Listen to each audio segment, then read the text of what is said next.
മുസ്ലിം ലീഗിനെ വിമർശിച്ച മാത്യു കുഴൽനാടനെതിരെ ആഞ്ഞടിച്ച് രാജ്മോഹൻ ഉണ്ണിത്താൻ MP. അല്പനർത്ഥം കിട്ടിയാൽ അർദ്ധരാത്രിയും കുടപിടിക്കും. മുഖ്യമന്ത്രി സ്ഥാനത്തെക്കുറിച്ച് അഭിപ്രായം പറയാൻ ലീഗ് ഉൾപ്പെടെ എല്ലാവർക്കും അവകാശമുണ്ട്.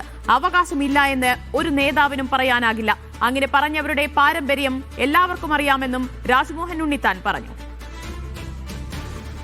ഇവിടെ ഒരു നേതാവ് ചോദിച്ചു, കോൺഗ്രസിന്റെ ആഭ്യന്തര കാര്യങ്ങളിൽ ലീഗിന് ഇടപെടാൻ എന്താ അവകാശം? അല്പന ഐശ്വര്യം കിട്ടിയാൽ അർദ്ധരാത്രിക്കും കുടപിടിക്കുമെന്നൊരു ചൊല്ലുണ്ട്. അത് ചോദിക്കാൻ അയാൾക്ക് എന്താ അവകാശം? നമുക്കറിയാം, രാഹുൽ ഗാന്ധി വയനാട്ടിൽ നിന്നാണ് ജയിച്ചത്. ഇന്ന് പ്രിയങ്ക ഗാന്ധി വയനാട്ടിൽ MP-യാണ്. ഞാൻ കാസർകോട്ടെ MP-യാണ്. സുധാകരൻ കണ്ണൂർ MP-യാണ്. ഷാഫി പറമ്പിൽ വടകര MP-യാണ്. ശ്രീ അനിൽകുമാർ വണ്ടൂർ MLA-ആണ്. ഞങ്ങൾക്ക് ആർക്കെങ്കിലും പറയാൻ പറ്റുമോ കോൺഗ്രസിന്റെ ആഭ്യന്തര കാര്യങ്ങളിൽ ലീഗിന് അഭിപ്രായം പറയാൻ പറ്റില്ലെന്നുള്ളത്? കാരണം ലീഗ് UDF-ന്റെ ടീമിൽപ്പെട്ട ആളുകളാണ്.